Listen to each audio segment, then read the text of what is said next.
Um, okay, then Julian, we're going to get started with the conception part of the PBE podcast, right? Joined by co-host Jocelyn Tittlemeyer for the first time since 2019. What have you been up to this whole time? I don't even raising kids. Being a mom, yeah. All right, rooting I for don't, dad. yeah. Yeah, and Troy's like, we'll take a break at an hour. And I'm like, you think I have more than an hour? I don't. We have the kids in the background. Yeah, but it's a special show. It is. We have Julian, sir. How do you say your last name? The right pronunciation will be Hula, but it doesn't really matter. As long as I know you're referring to me, it's fine. So actually, And most in the Western world, most of the time people will call me Hulea. That's a lot easier to, So but right. it's otherwise, hula. Hula, Hula. Hulea. So there is an E there as well, Hulea. But it doesn't matter. As long as I know, you're talking to me. Oh, Mm. That's fun. And Julian, right? Is how you pronounce the first name? Julian. correct. Iulian is a Latin name, so it's a little known fact. So Romania, it's in that part of the world is the only Latin-speaking country. Like around us, there is like all kind of Slavic, Hungarian, and so on. So Romanian, we have a direct connection to Rome. Okay. So So yeah, talk to me about your parent. Let's rock it back. This is the conception part of the show. Before that gets started, I'm gonna say, look, this is who Julian Hulea. I would say that's how I would say it, how it's written. Sorry if I totally botched that. Julian is a physicist turned petrophysicist with a PhD in organic electronics, which was a fascinating rabbit hole that I dove into before the show, which we'll talk about. How do you say the university's name? Leiden. Leiden, that's easy. Leiden, 2000 to 2004. So that's interesting. You were getting a PhD. You were at Leiden University when the millennium happened, when the internet was supposed to crash and everything was chaos. Yes. Yes. Yeah, we all remember that. Okay. And a postdoc at TU Delfts. Is it Delfts? Delft, yes. It's it's Oh, it's only like 50 kilometers away. It might sound like another universe, but here in the Netherlands, everything is nearby. Nice. man. Which is the Kavli Institute for Nanoscience. Before pivoting into oil and gas, he spent over 19 years at Shell, 2006 to 2025, rising from research petrophysicist to senior subject matter expert in saturation height modeling, SHM, and ultimately serving as president of the SPWLA while at Shell. In October 2025, he left the corporate world, found GPPA, which we will talk about your consulting in a bit, an independent petrophysics advisory consulting firm, essentially.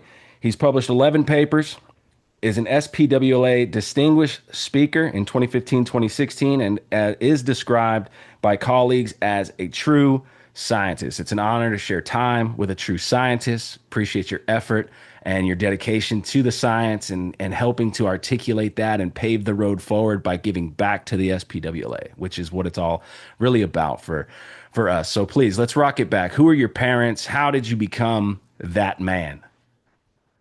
Now, so I was born in Romania. I was born during the communist times. When the revolution came in 1989, I was 14 years old. So you might find it hard to believe, but I might be a more capitalistic person than you are, since I grew up under communism. One of the funny statements I like to repeat always is that in theory there is no difference between theory and practice. In practice there is. Now socialism and communism, they look good in theory. In practice, Wow. I don't think they do. So I was born obviously at the hospital. So, but I grew up in a little village, like 20 kilometers away from a little town, like I don't know, 25,000 people. That's where I went to high school.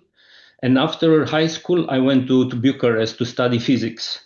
Bucharest will be like 400 kilometers away from where I grew up. Uh, Wow. So you were going into your undergraduate, you were leaving your hometown for the first time, going to an undergraduate in physics, 400 kilometers away from your family. yeah, yes. And how So But that is quite normal, right? So you are kind of Romania is a Latin country, so the families are a little bit more nuclear. So people don't really leave home like in the Western world so often, right? So Okay. like I left home when I was 18, which is quite normal for the Western world, but for Romania it's still a little bit unusual. It was in those times a little bit unusual. How did your parents get you into that? Did you have some kind of family members that were physicists or chemists or in the science world and engineering? Like, how did you even, yeah, how did you not become more of like a hands-on construction and like, or something totally different, right? How did you get into physics at such a young age? Now, that's a very, very funny question. I'm the first one in my family to go study. My family and my parents, they were always like working like physical work and in factories and so. And from the moment I realized I started to have a conscious, I realized that I don't belong to do that kind of work. And then in the secondary school, so you understand, so in Romania the schooling system is cut in three big tranches: 1 to 4, 5 to 8, and 9 to 12. That will be the high school. In the secondary school, I was exposed for the first time to physics, and that's when I knew that's it. That's it. That's what I was like right away. I could understand Wow. everything immediately, and I enjoyed it. I enjoyed to resolve problems related to physics. So it Wow, was you just picked it up. it was really something that you might call love at first sight. It's like it was that easy. And then in high school, I had the luxury to come across an exceptional teacher. His Ah, name was Ionica Mircea. Absolutely, he blew me away, and he was a challenging individual. And when I started the high school, the guy will do like on Saturdays. Saturday, of course, it will be a free day. He will bring us to school out of his own time to teach us extra, and of wow. course, I will always be there. So those Wow. are the kind of people that it's absolutely a legend. But Wow. I ever since I discovered physics, there was like something. It's difficult to explain. It felt natural. I now looking back, I am sorry that I didn't do enough effort to understand and work on chemistry, because Ah. chemistry is very close, but still is like it feels like alien to me. Still, physics, everything is like natural, but chemistry. So yeah, so no history in the family. And now, funny enough, since we talk about history in the family, I have a daughter. Her mother is also a physicist, and yes, you guessed it, she's not very much inclined into the physics problems. She's much more languages, and so I think it's just a dice game. So Wow. Roll the dice. You don't have any stories of a great grandpa or a great great grandpa that did something with physics. He built this boat that everyone got on and went and fought in a war, like anything man, like that. oh man, it's like if I'm thinking about my ancestors, my let's say my DNA, I think they were struggling with whole other kind of problems. It was more along, let's say, the survival kind of problems. Yeah. Wow. So That was the yeah, it least of was their it was a worries. different kind of life, and also during the communism. Yeah, it's the communism. I told you, like in theory sounds good, but in practice, it's like you will think that everyone gets chances, and no, of course not. It ends up being this kind of elitist double, triple standard system when only the chosen ones can go ahead. Wow. Yeah, that's interesting because you got to elect like people who have a little bit more power in the system, right? And then that little bit more power to someone it starts to get taken advantage of and kind of naturally like you become biased in things and so in theory it's good, but in practice like you and there's no way to control that, right? There's no way to keep Of course. monitor that and micromanage every little detail, right? Yeah. Of course not. Don't forget that if you are a communist or capitalist, it doesn't matter what you are, power corrupts. So I mean, it's only natural what happens, but without the checking mechanisms, yeah, it goes off the rails.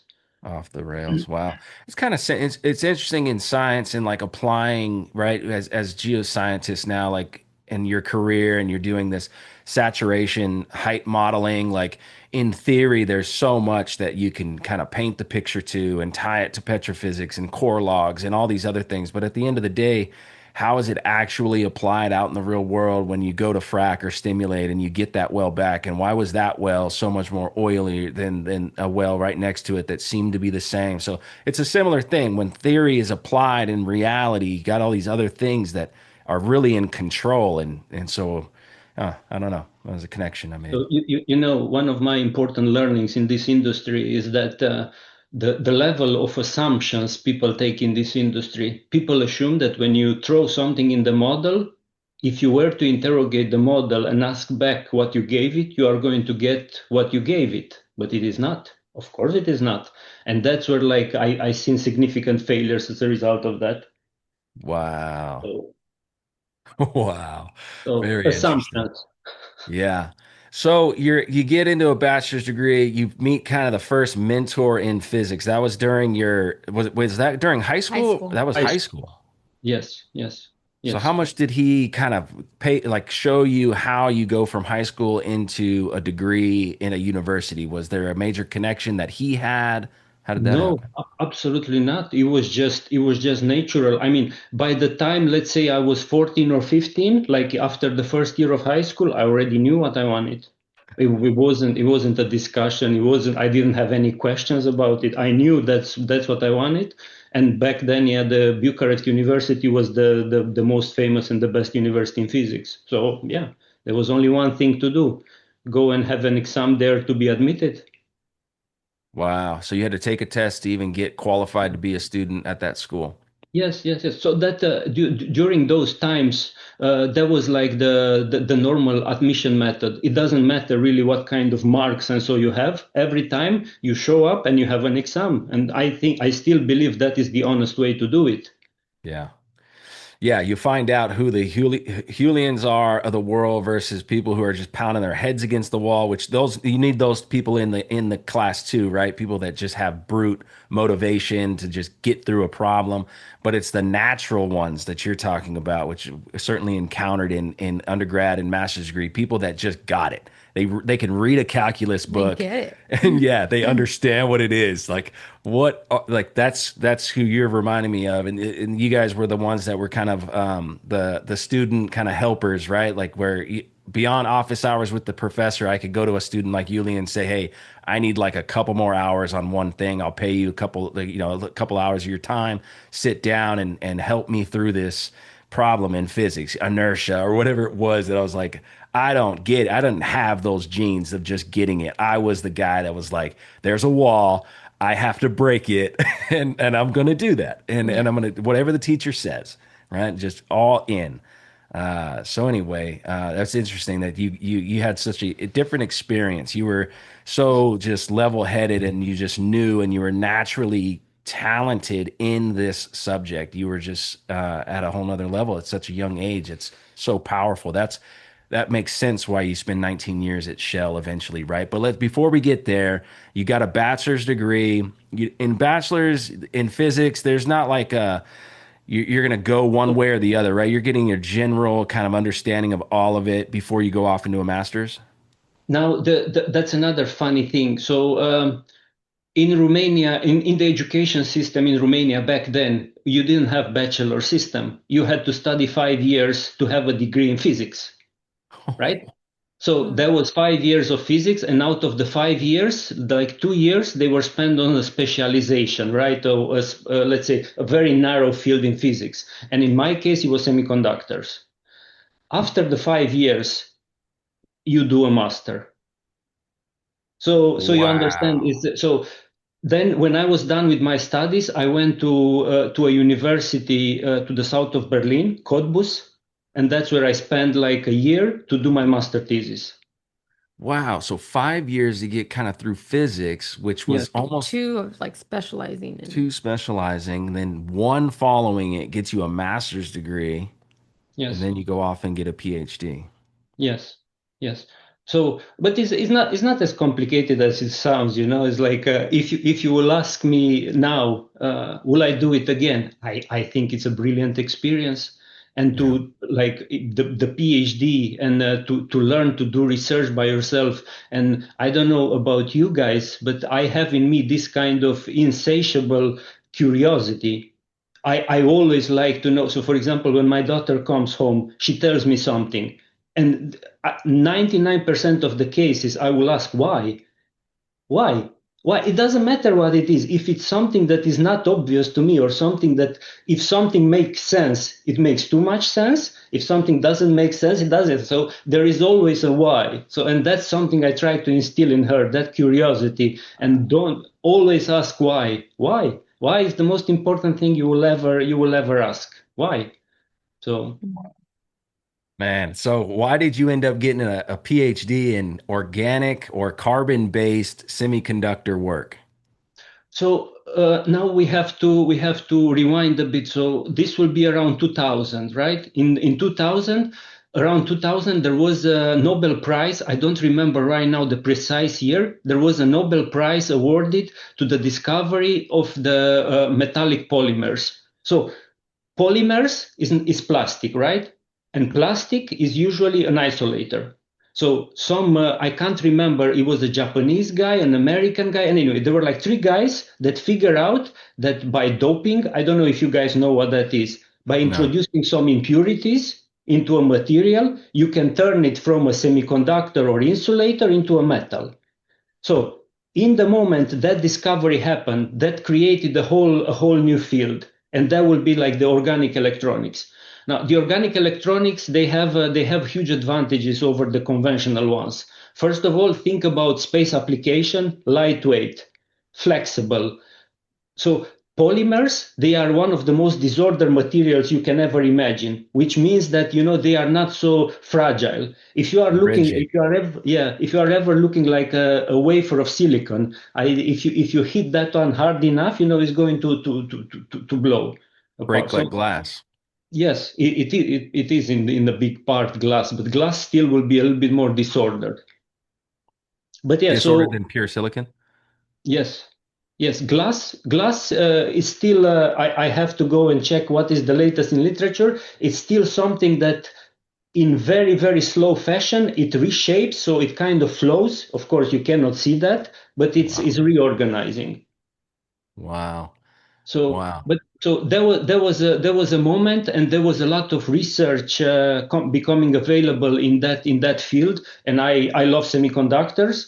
I think the biggest discovery of humanity until now, it was the transistor. Now I don't remember the year, like 47, 50, something like that. It was at the Bell Labs. They discovered the transistor. Without the transistor, guys, we are not going to be able to do this, and we are not going to be able to do a lot more than what we do. So I think the Wow. transistor was the biggest discovery of humanity, if you ask me. So So can now, you simplify that real quick? Because a semiconductor is a material that transfers electricity from one side to the other, and a transistor does what?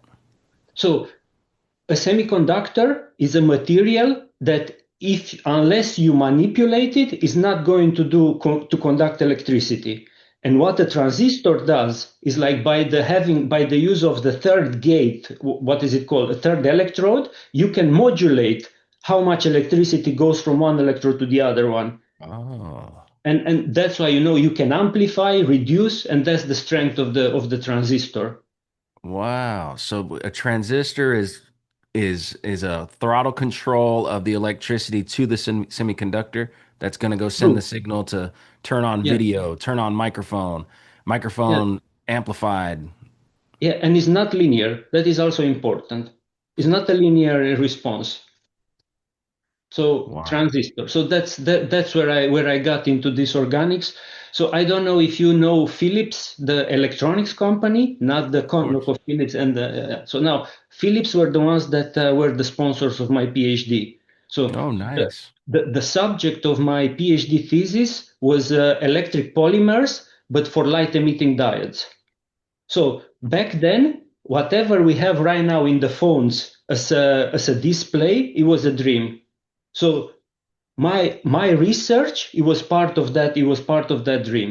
So to have Wow. organic, so the polymers, the organic electronics, they have another advantage. You can print them really. So you don't need to grow them or to purify them. You really print them pixel by pixel. And that is like from a production point of view, it's a huge advantage.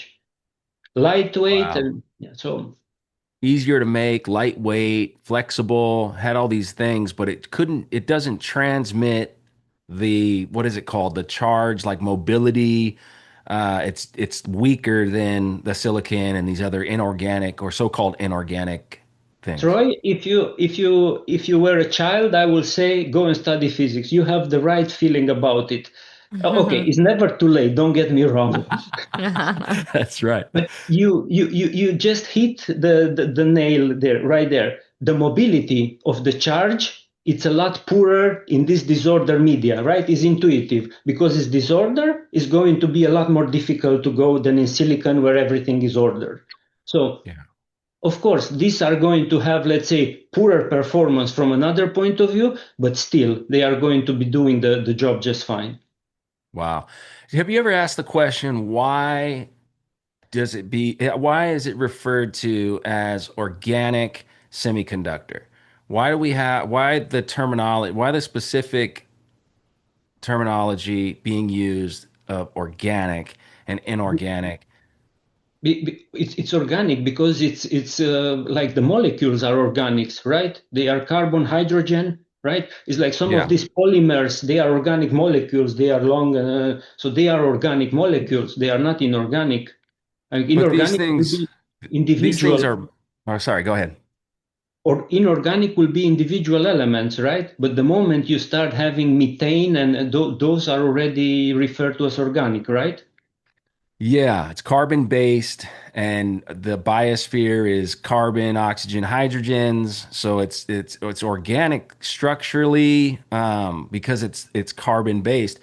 But for me, inorganic and organic starts to imply that this this semiconductor that you're making out of either carbon based or not, it has something to do with life. Organics is like, well, it's Hmm. mimicking something that life actually naturally makes. The hydrocarbon molecule and the way hydrogens and carbons are associated in that molecule are mimicking something that nature has made in the biosphere, but it doesn't mean that's what it's just a confusing kind of term to me, I, the I organic side. I see what you mean. I see what you mean. I never looked at it that way. So there was, I don't know, 20 years ago, 25 years ago, it was this idea and dream that, pretty much like with AI now, you are going to be able to make this kind of devices that self-replicate, and they are able to. So let's say the fundamental idea about organ is like, they are not alive,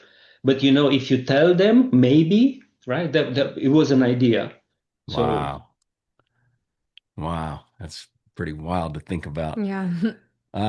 Okay, so what are your thoughts then? Because I threw it out to you this morning, and of course it was like this wild curveball. But graphene, this idea that you have this single atom thickness material on Earth. It was discovered in like 2004, something like that, where it's the only single dimension uh, like structure, or two dimension structure. It doesn't have a third dimension like the way silicon like will cluster crystal, like the crystal structure of that thing that's transmitting the electricity. This thing is a single plane, and it's supposed to emit electricity way faster than any other material. And I was thinking, how could you mix this in if you have these amazing capabilities of carbon-based semiconductors that can flex and they can do all these great things, but it's a chargeability problem? Is there a way to mix in this graphene and what they're doing with the tubes, and a way to fix the complexity that you said on why it slows down and why it doesn't have this charge mobility capability like an inorganic based semiconductor does? What are your thoughts on just that in general? Is there an opportunity there? I don't know enough about it. I don't. So it's like I was leaving Delft as that graphene was picking up momentum. And I know that there are like mountains of research done on it, and I will not be brave enough to make too many comments about it, but I know that they are used for all kind of quantum processes. And I Right. was just checking quickly what will be the most interesting semiconductor application for graphene. And apparently, if you have a silicon wafer and you grow that material, that graphene on top of it, it becomes on silicon carbide actually, it becomes a semiconductor. The moment you have that as a semiconductor, that is shown to have a mobility of 10 times that one of silicon. So that was the most interesting thing that I could find. Again, I didn't do proper research on it, so I don't know if that how correct that is, but it sounds amazing if that is correct. Sounds fascinating. Yeah. I can't wait to get in the completion part of the show where, we're doing this podcast from two physical places on planet Earth at the same time. And then if this was the future when you were getting your PhD and you were providing the ideas of how you visualize this and how can we even do this in real time. You see it now, we're working on it. What is it going to be like in 50 years from now? Are we going to be all in like a virtual room where I could like actually touch you a little like, hey, I don't even like it's crazy to think about. I want to talk about it in the completion part.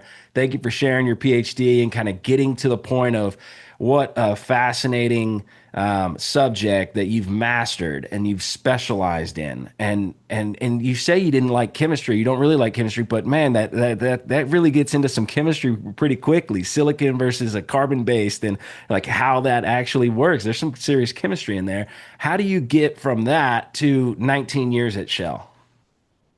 Now, that is a very easy question, an easy question. So, at the end of my PhD, I didn't want to go and work for in the electronics world. I made the miscalculation there. 20 years ago, I thought that the Chinese and the Asia is going to copy everything much faster than the Western world can develop it. And I didn't see any future in it. So I didn't see ISML becoming what it became. So, and then I thought, oh, now what else is to be done? So I had some connections at Shell. A former colleague of mine, his name was Isa. He was working there already, and through some people he knew, they were inviting me for an interview. They were looking for some physicists Wow. to see what can we do. And I went there for an interview, and yeah, the funny thing is like, so listen how dumb I was. So I was really excited about the semiconductors, and I was excited about all kind of other things excepting oil. My interest in oil, I could not care, and it didn't really bother me that I didn't. The interest in oil stopped at the pump. I will go take the pump, feel the.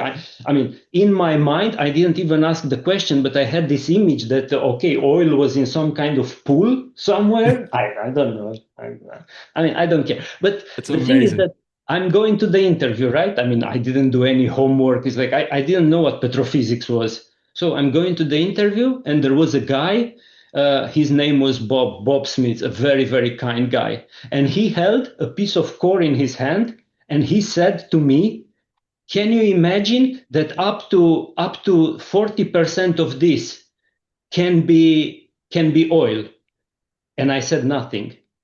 I said nothing because I didn't know oil was in the rock, right? Wow. So I said nothing, yeah, and then we switched to something else. And what do you measure there? And fine. Then I go home, and when I get home, I Google, and what do I see? Jesus Christ! So you have in a rock, you have not only oil, but it's more complicated. You have water as well. So, and that was my first introduction to petrophysics and to the oil industry. Absolutely scary now Wow. to look back. Wow. That's Still, fascinating. still very funny though. I think it's So then you call them back and you go, hey, I want to figure this out. This has got my attention. Give me a job. oh, it's like Shell was very I don't know how to say it without upsetting anyone. They were a very process driven company, right? It was like step one, step two, step three. So after these interviews, then you still had to go through one interview, and then they will give you some options for some jobs. Yeah. So they were giving me then a first option for a job. They said, it's like you are going to have a look at this job. And then the first job was something that, oh my God, is like, whatever it will be like an asset petrophysicist, right? And like I was there for like 2 weeks, 3 weeks, and I went to my boss and I told him, this is not it. This is not for me. No, we need to have a look at something else. And then they transfer me into research, and then I ended up in an integrated research team for where we were working with petrophysicists, reservoir engineers, and geologists. So it was the carbonates research team. Oh, But wow. that was the path. So you can imagine that when I started, I knew nothing of this thing. So most of it will be through self-education. I'm a kind of a self starter. So Self-taught. yeah, it's easy. If you are curious, it's easy. You only need to have a problem to resolve, and then it all goes natural. So That's right. That's right. Wow. Okay. So this starts leading you down the path into saturation height modeling. yes. So very quickly, like after starting this job in research, I came across some of the amazing people that I came across in Shell. One of them was Paul Hofstra. He was the first guy that was doing Python before Python was fashionable. Wow. Like to a level you cannot imagine, like theoretical physicist. Then there was a second guy, Ab van der Graaf.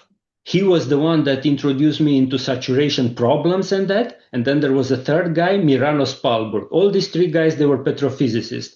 And somehow, in this time and in the interaction with them, I figure out that there are a lot of problems in saturation height modeling. Problems, inconsistencies, and then from there I started to zoom in one by one, and that's how I got into the saturation height modeling. Wow. So let's break down a rock real quick, and then I want to hear how like you attack this. You have a carbonate. The carbonate is mostly calcium carbonate. Maybe it's got some dolomite in it. So you got a lot of magnesium, calcium, carbon, and a bunch of oxygen. That's the lithology. That's most of the rock.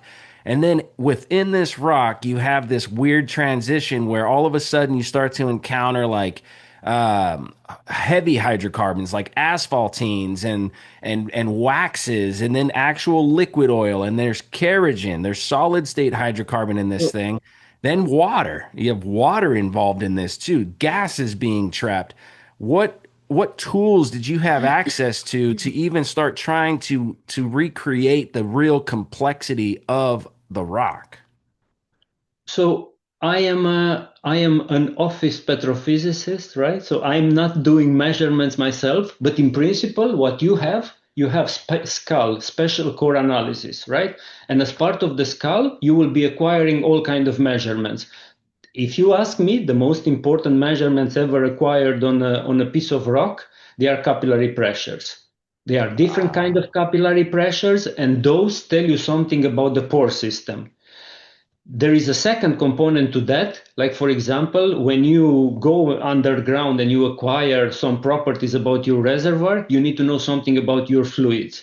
Now, the fluids can be complex, right? They can be solid under normal conditions in the atmosphere, or can be liquid and gas. And so you have the rock, you have the fluids, and then on top of that, you have like water that can have different properties depending on the brine concentration. Right. So Alkalinity and all that stuff, for sure. yes. So, but in principle, please remember this one. When people want to talk complexity, they say that the carbonates are the complex part. Is just because the pore system is very unpredictable. So sometimes the pore system can have like whatever they call vugs that can be the size of a fist, or Yeah. otherwise they can be the size of a fist and is completely encased into something that is inaccessible. Right. So that's the story. But in principle, capillary pressures are the answer, and that's why I find saturation height modeling interesting. The capillary pressures are the building block of that. Wow. Can you explain, simplify it to like a fifth grader level capillary pressure? So in capillary pressure, look, if you take a tube, like I don't know how to call, I don't know the English name, like a narrow glass tube. When you Yeah, put like that a one in the water is going to rise to a certain level, uh-huh. right? It's because the water is attracted to the glass, and because of the shape of the meniscus between the water and the glass, that is going to pull the water up. Huh. So So you have that like a glass straw. You have like a bowl with water in it. You have a glass straw. You're going to push it down the bowl. The water's going to rise inside the glass tube yeah, and stay yes. at the level of the water outside the glass. No, no, no. That's the whole point. Depending Ah, on the tube diameter, is going to rise higher or is going to stay lower. So as the whoa. diameter gets smaller, of course, the capillary pressures are going, the capillary forces are going to be stronger. So they are able to pull a higher column of water. And it, Wow. and it's exactly the same what you do when you simulate a capillary pressure curve. So in the process of measuring a capillary pressure in a skull, what you are doing, you start, let's say, with your sample fully water saturated, and then you start forcing hydrocarbon or a fluid that simulate that into your sample. And you do that by increasing the pressure on the phase that is invading, right? And you increase and you increase and you increase, and then you are going to push more and more of the initial fluid out. And that's Wow. the capillary pressures. And so how do you measure that in a wellbore down at reservoir? Do you always have to have whole core to get your capillary pressure understanding?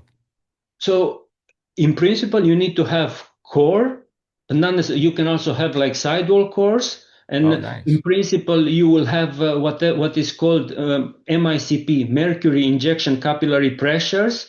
They are done on much smaller samples, but still, ideally, I think in theory again, you can do them on cuttings as well. But Wow. right, but you still need to be sure which sample you're measuring or so. But so in the lab, you have different fluid combinations. They all suffer from different shortcomings and so, but Yeah. capillary pressure, the principle is the same in all of them. In the subsurface, in the reservoir, you cannot really do a capillary pressure, right? So that's why you are acquiring logs. So the logs you are acquiring, you measure, for example, resistivity, you measure porosity, and on the basis of those two, bingo, you are going to determine saturation. Now, saturation, when you are looking at it versus true vertical depth, you should be able to recover something that looks like a capillary pressure. Oh, So, wow. but it's not as simple. Huh? We are oversimplifying because now there are like two very different branches. Are you under primary drainage or not? Primary drainage means, is this the first time the capillary pressure has been going up, or has the capillary pressure also going down? So Jeez. there can be all kind of additional complications. So in a perfect study, in one that you have a lot of confidence in, is there a relationship between the capillary pressure data and like the way the well is going to have an oil cut or deliverability, like through like is there indications of possible permeability Yes, estimates because of this? yes. So um, if you are looking on LinkedIn, there is a lot of discussion on the oil-water contact. Yeah. So if you have a uniform formation, right, everything is like textbook.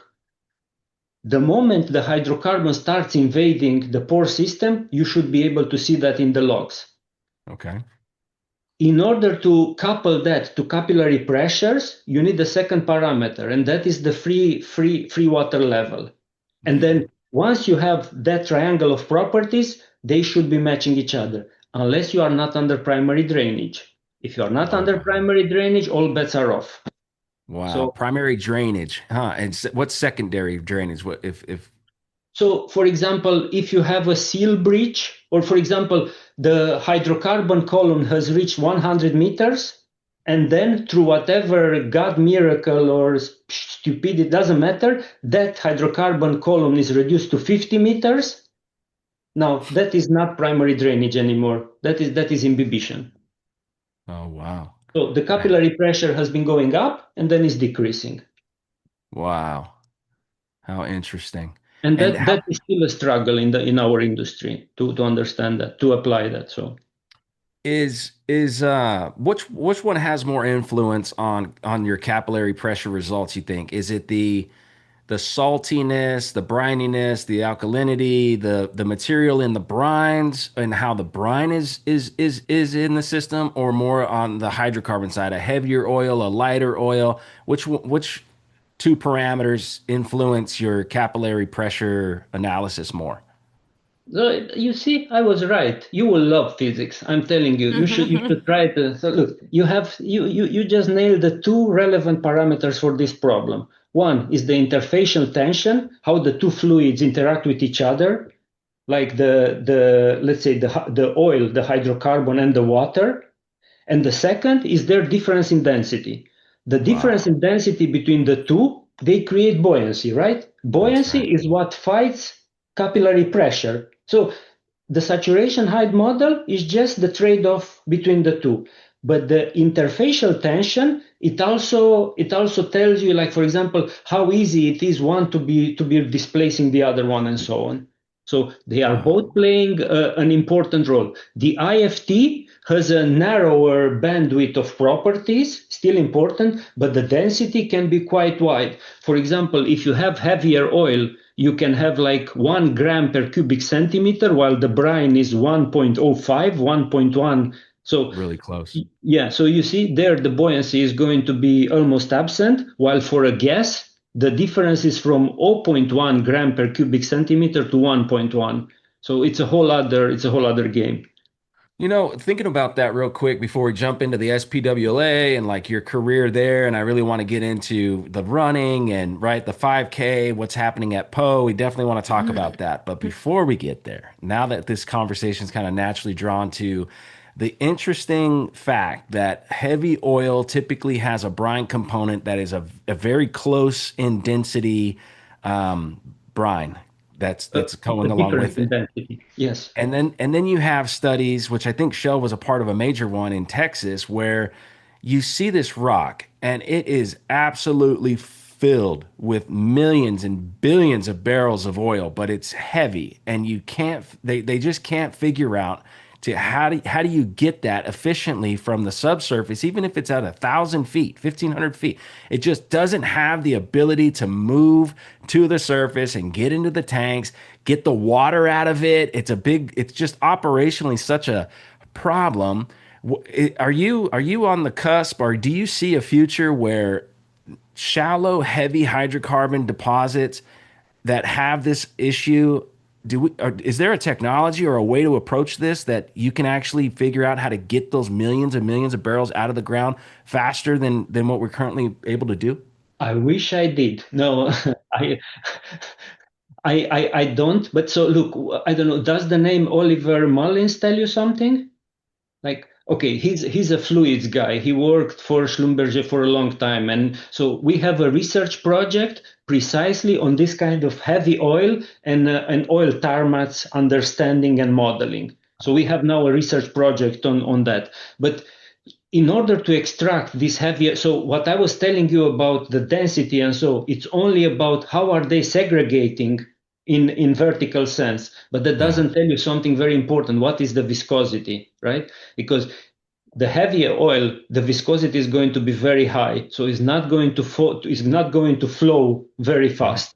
So, and right. that obviously is a problem because it's going to be bypassed by water. It's a pain, and that's why, like in what is it called in Athabasca, right? Is like where they Athabasca end up sands, man. Yeah, washing it, right, to extract exactly. the hydrocarbon. Steaming it. They come up with all these crazy ideas where So major when you OpEx heavy.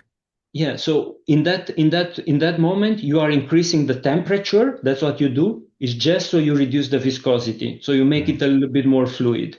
right. Yep. So, but that is something also that is not very, very well understood, like how to model those processes. So Yeah.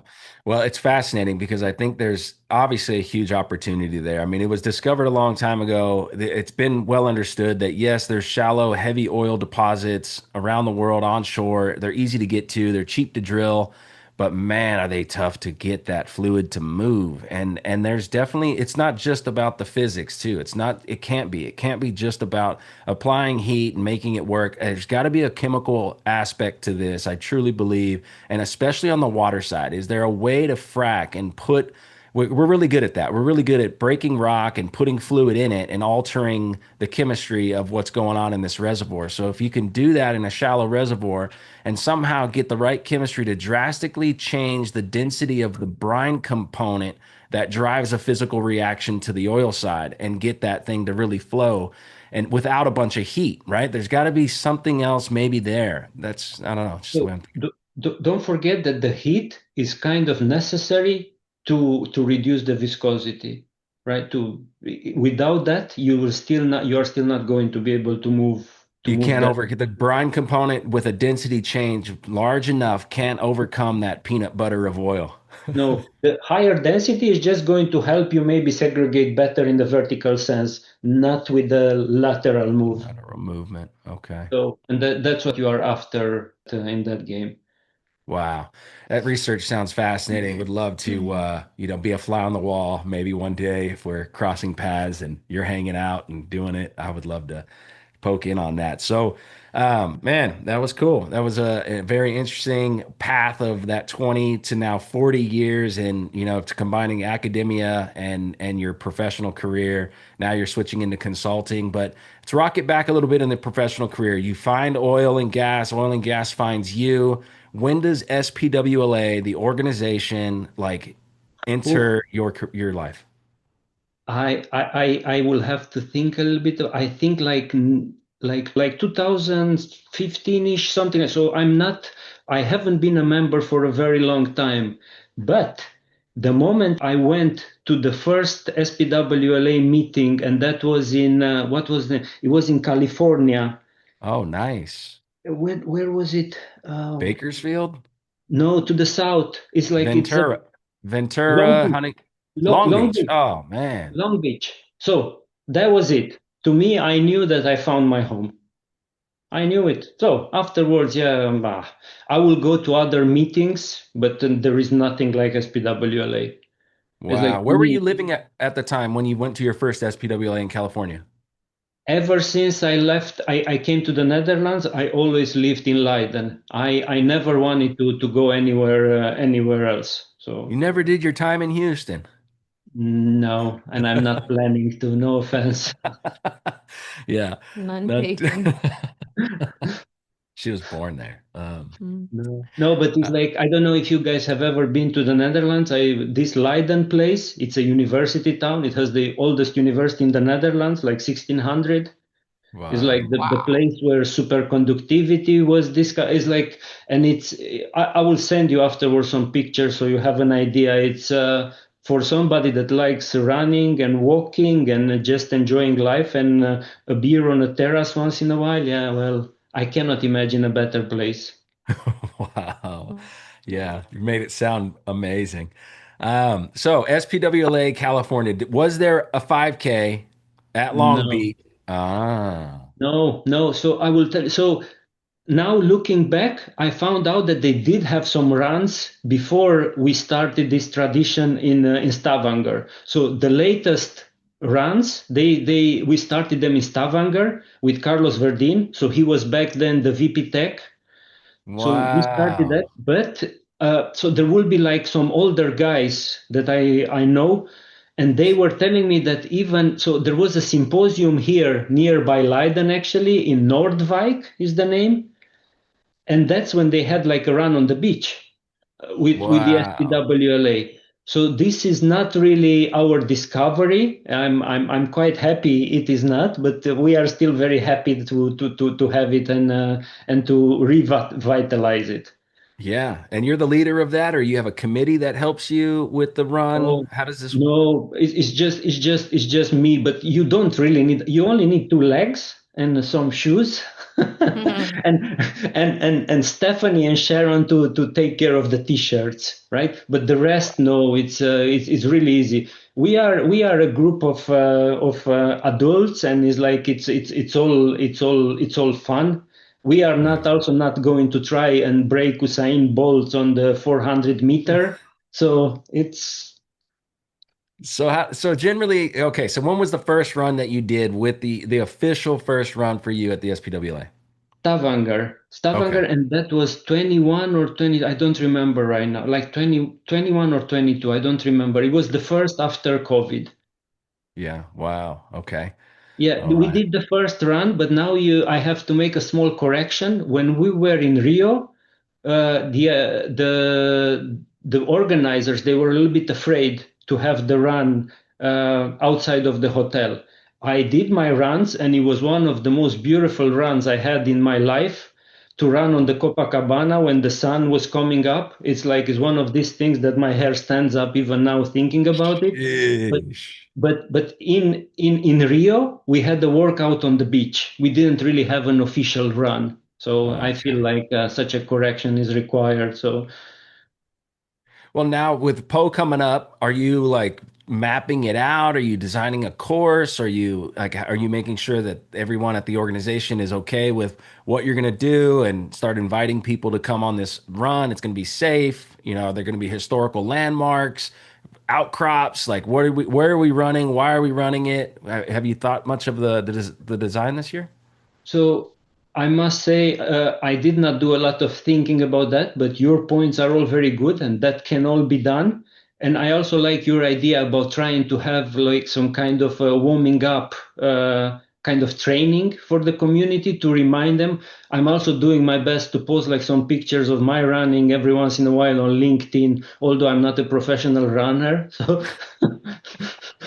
No, but it's motivating everyone around you to realize, so okay, it's coming, the run's coming. I better start preparing. Better make sure my running shoes are in my bag when I go to Po this year. So no, I didn't do a lot of planning, but don't forget that here in Europe, everything is easy. Like about when it's about running, I never been to Po before, but I can guarantee that we can find a circuit wherever 5 kilometers, 7 kilometers to do that. Absolutely no doubt in my mind. Are you thinking morning run, an evening run? What are your thoughts? So in principle, we have been always doing the runs like and the workout in Rio in the morning. The evenings we have the social events. And I don't know if you've been there, but the social events are pretty important. They are like Yeah. the best Oh yeah. part of the meeting, so you don't Amazing. want to miss those. Amazing. No, I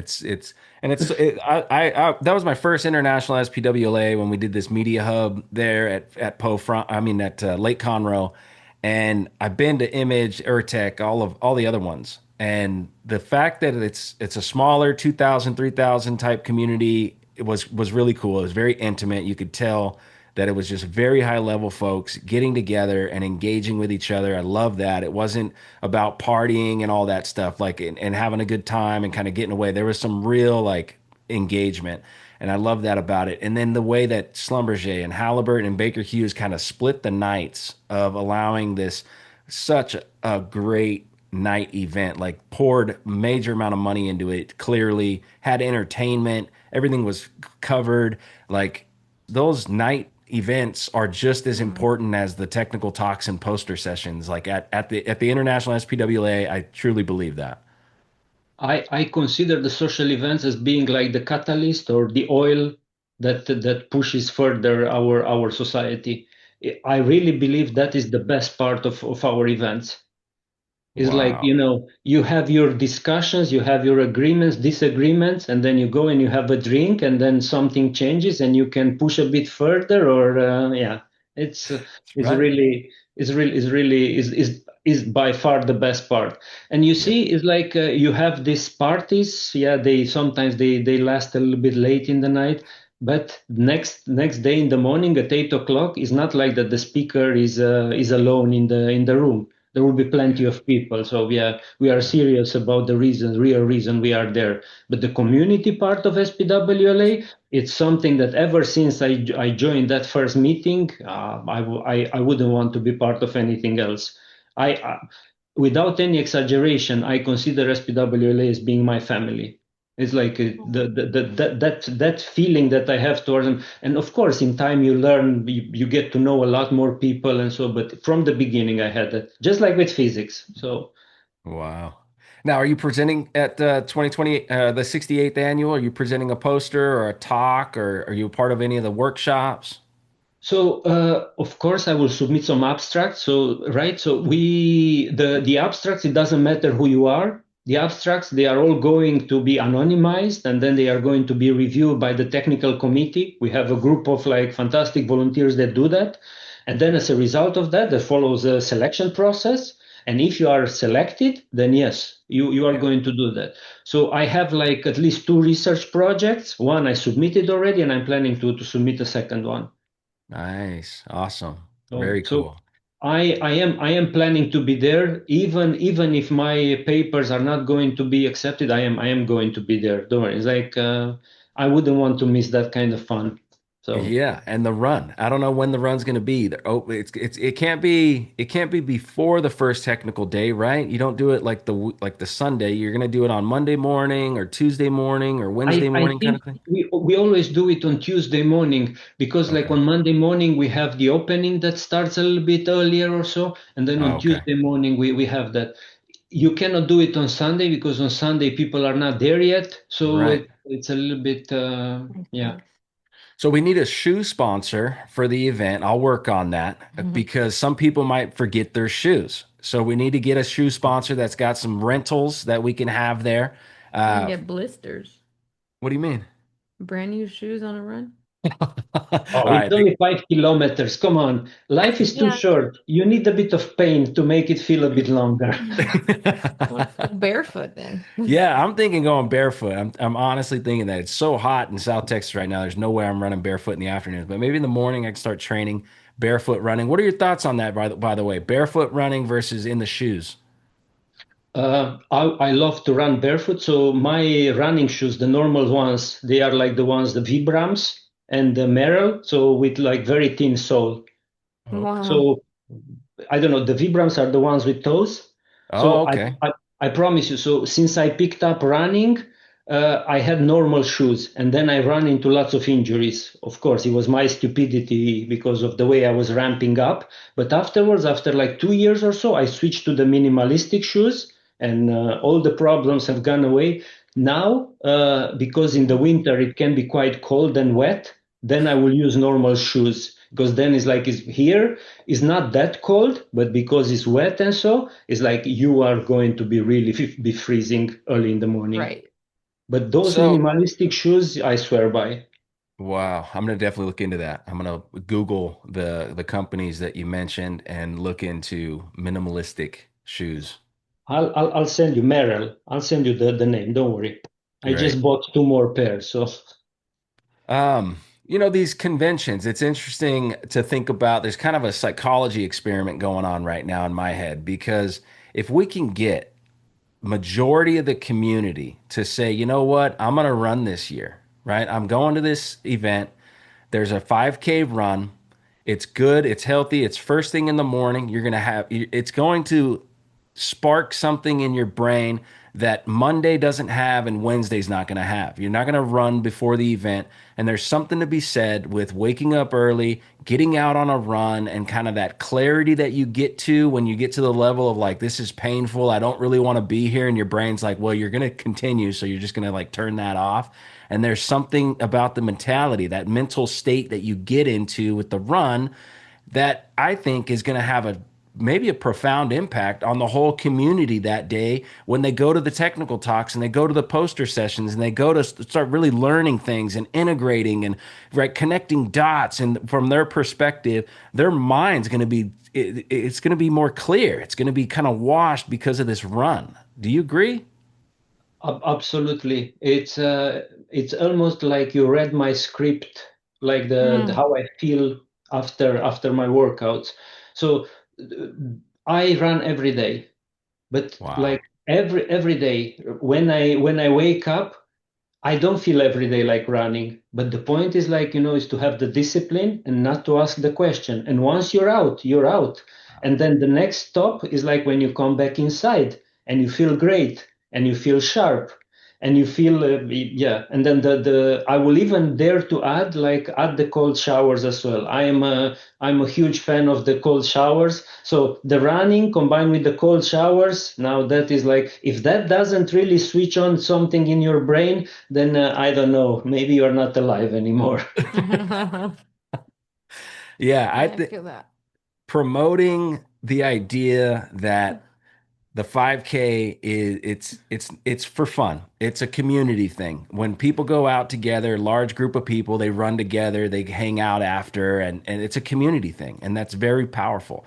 The SPWLA is all about engagement. It's about the community. It's a very, very powerful thing.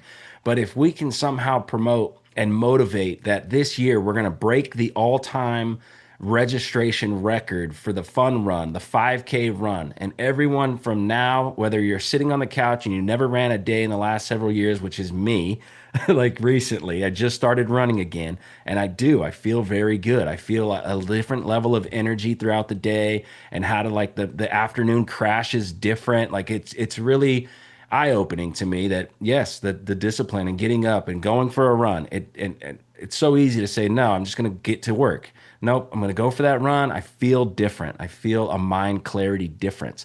And that's what I really want the organization to experience and why they're signing up for this. It's a community thing. It's to sweat it out with everybody. It's to high five at the end. You did it. You ran 5K. It's an accomplishment. It's an award. But beyond that, it's how do you feel the rest of the day, that day at a technical conference where you're just overwhelmed with so much information and you're just mentally exhausted at the end of these conference days. But I want to talk to people about how do you feel at night? All of a sudden they're up with the band and they're like full of energy, right? These people that typically aren't that way at the night conventions, at the social event. Now, how do they respond to that? How does that whole day really go because of this 5K thing that you've designed and that you're pushing ahead? So, you know what? Change doesn't happen by itself. Change is expensive.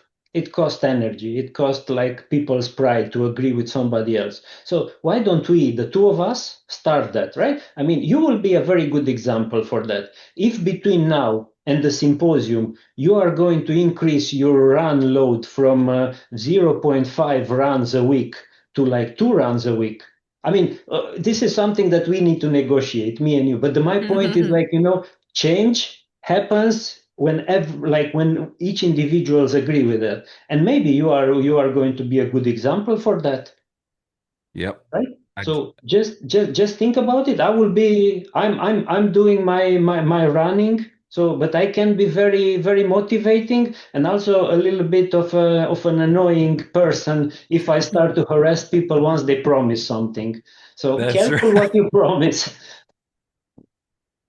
Good friend, keeping you accountable. That's right. That's right. It's part of the community, keeping us Mhm. all accountable from an intellectual honesty, but also just this, fundamentals Yeah. of lifestyle and longevity and health and No, clarity. there is no better tool of convincing someone other than showing what you do yourself. I believe that. It's like, again, there is theory and there is practice. Now, practice always beats this kind of thing. So no, no, Wow. no, no, no doubt. I can even send you like some motivational videos. It's like not I with would love. me. Oh man, no, I want to see your motivational videos. There are already guys that already say what I think. Like, I don't know. Do you know? Have you ever come across what's his name? Goggins, David Goggins. Oh yeah. Yeah. Now, like 30 minutes of that, 30 seconds of that guy when you feel a little bit low, and well, I don't feel that low anymore. So I have like two of those. It's David Goggins, and then there is another guy that is called Self-Help Sing. That Huh. one? Now that guy is like he's a comedian. So he's a Mm. comedian, and he's like his story is like okay. I will send you some videos. His story is like bosses are stupid, working is stupid. You just enjoy life. So Right on. so Yeah. that's Well, something.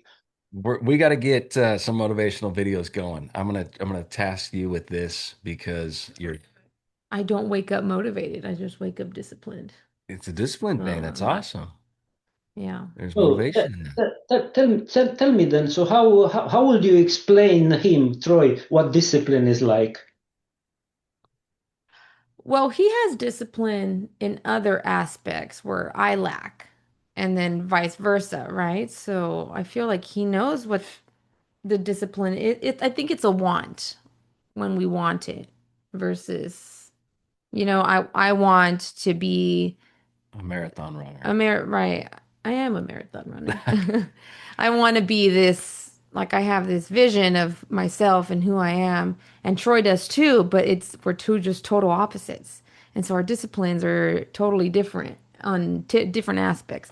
Yeah, but how do And so you he's like when you get to training, like you're training for a half, like right. you get up, you don't feel like running. Yeah, no, I don't. I don't. I wake up and I'm like, well, I have to do it. I have to. It's just discipline. It's like you put pressure on yourself because you know this half marathon's coming, so that's like pressure. Yeah, I guess but I mean, I've just within the years of training and being a mom, I mean, I've always been an athlete since a very young kid.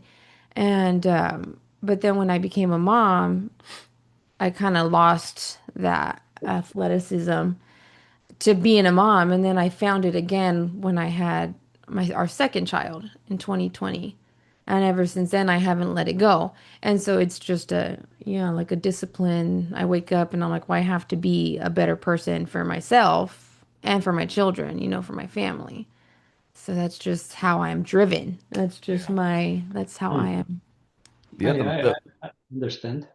I Hmm. understand. the 5K that you designed, and what we talked about and at being at Lake Conroe and saying, you know what, I want to do that. I want to run the 5K. And man, it's been so long since I've ran a 5K. It's been 10 plus years easy since I've run a full 5K.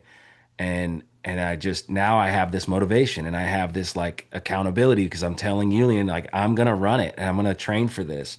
And it's a motivator. It's like, oh, I have to go out and do it. My back is sore, my knees, Discipline, whatever. yeah. Because Yeah. I mean, I feel like Julian says, you wake up and you're not motivated, Right. but you just know you got to get it, you got to knock it out, and then you feel better after, and then you get into Yeah. your cold shower. No. My theory is like, don't give yourself options you don't have. And Hmm. that is not an option you have. Once you promise yourself something, please remember that that person is the most important person, like yourself. I mean, without that dignity, I don't know what you are. So once you promise yourself something, yeah, Right. what we're gonna do. Hmm. So I from now, go ahead. So to be honest, I do offer myself a choice, right? It's not so I offer myself the choice if I want to run at lunchtime and do the meditation in the morning or the other way around. So I do have that option to swap them, but otherwise, that's all the freedom I got. So the idea that the 5K is coming up, where does someone have to be on a mile like per minute to hang with you the entire 5K? I promise you, as long as you keep running, I will be with you. Speed is not the point. The point is to do it, not stopping. Speed is the least relevant thing. Look, there are people that are winning the marathon in 2 hours. Unless you are going to try to win that marathon, what do you really think it matters? No. You do it No. for yourself. You do it for your own health. So yeah, Yeah, but I'm also goal oriented. So I'm starting at like 13 and a half minute miles. I know 10 plus years ago, I got down to the 10-minute mile range and maybe sub tens on a 5K. Julian's probably running 6-minute miles. no, I don't think so. So I run like no, I'm not a fast runner. I run 12 kilometers an hour. So that will Oh, be so I can't go with 5 kilometers. 5 minutes per kilometer. So like 8 minutes Oh, per mile, then something like that. No, I'm yeah, not a okay. fast runner. Well, I'm 13. I'm at 13. So what my goal is to try to get to a 5K that I can withstand that around that 10-minute mile mark. If I can get there she's training me on like zones with my heart rates and like I'm trying to safely get there because I'm coming off the couch. I have a ton of previous injuries that I don't want to aggravate. Like I want to get there safely. and I have time. I go, let's just ramp up to this thing. I feel very good at a couple miles, 3 miles maybe of a 13-minute pace. I feel like that's totally accomplishable. Is that and I want everyone to kind of feel the same, right? I want everybody to know that this is a group running event and it's not about speed. It's just about getting, going and keep going. Don't stop. Exactly. So we have people that are slower, people that are faster, but that is not the point. The point is like to do that together, have a laugh, and then you have one more reason to have a cold drink in the evening. So Hmm. Yeah. is I is mean, a that runner's a runner, doesn't matter the pace. But yeah, I yeah. get your question was like you want to keep up and stay with Julian. But like he Yeah. said, like when we went out for a run the other day and I said, whatever you're running, I'm gonna stay with you as long as you're Yeah. running. So Yeah, you don't stop. That's I think that is the most important commitment. Forget about if you ask me, the most important thing is not the pace, is the time that you keep on running. At least initially, is not about the distance, is about the time you are training. So Yeah. if it's 10 minutes, do it 10 minutes, but don't stop. Yeah. Oh, I don't Yeah. feel like it. Not an option. No. That's right. And how many people, what's the biggest running event that you've had? How many people have shown up for these 5K runs? I think it was like this year, it was the biggest. I think we were like with 50 people or so, 50 something. So, Nice. so that would be we can measure your performance at motivating people if we are able to attract more this year. That's right. and We that's will. gonna be in France Yes, it's gonna be in in May. France in May. Yeah. Yep. Okay. You down? Yeah. Oh, she is very excited. Yeah. I mean, I'm down for a run. I'm wherever, especially France. Heck yeah, I'm down. Oh man. Yeah, So we're gonna work. in France, they have these marathons. We are not going to do anything like that, where you have like a drink every, I don't know, 10 kilometers or so. And in the Champagne region, they have like, they drink champagne every 10 or so. So I would puke. that Bubba adds and a Juice. whole other level of difficulty, I think. Yeah. Yeah. Yeah, for real. I would not want a champagne. Yeah, I Oh, remember when day. I ran the marathon last year, people were giving out shots of liquor. Oh man. I could not. I'm like, yeah, no, thank you. Okay with my pickle shots.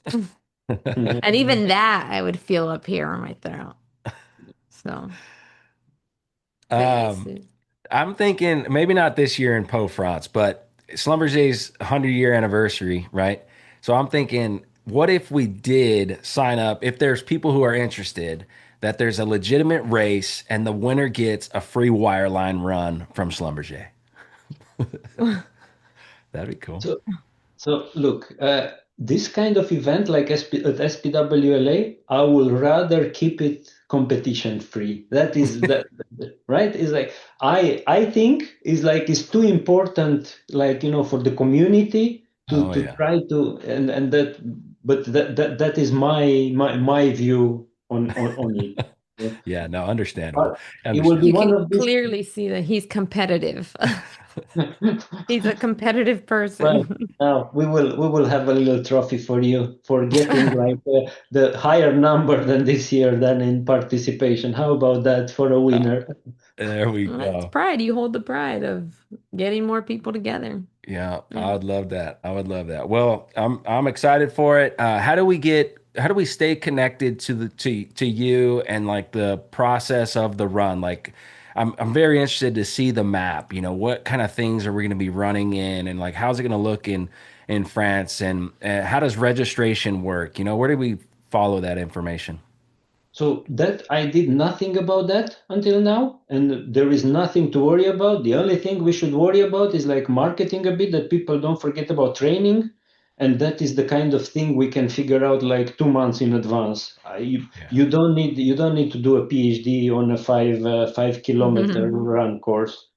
So Yeah. don't worry. That we can easily fix. Absolutely no. If you get more peace of mind and you are good with your running, we can do that in November, let's say. But not.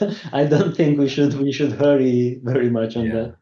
Yeah, yeah. No, I'm just curious on how to stay connected with that. So it's We can, like, I mean, even if people follow each other on Strava, we can make a group and Oh, that's cool. Make an SPWLA Strava group, maybe. yeah. Yeah, That would be good, cool. good And people idea. join. People Okay. would join, and then you kind of keep up. Are you on Strava? Sure. Yes. Love the idea.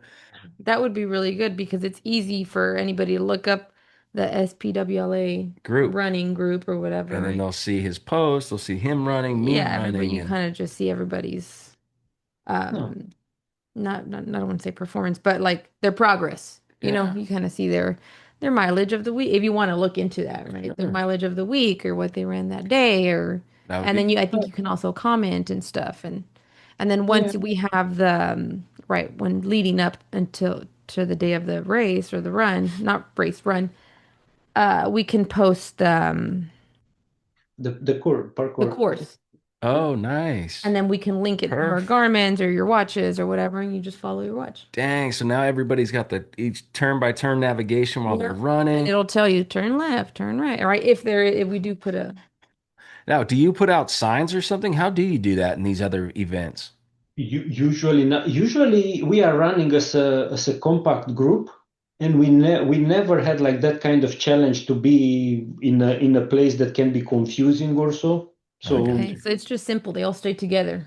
I got you. yes, I remember yes. someone, and I honestly don't remember who it was, but someone mentioned at Lake Conroe, they said they got like they thought they were at the finish line, and all of a sudden the group like took left turn and it kept going. And he was like, I was just so mentally done. Oh man, yeah. And then it ended like later. Anyway, I just remember that conversation.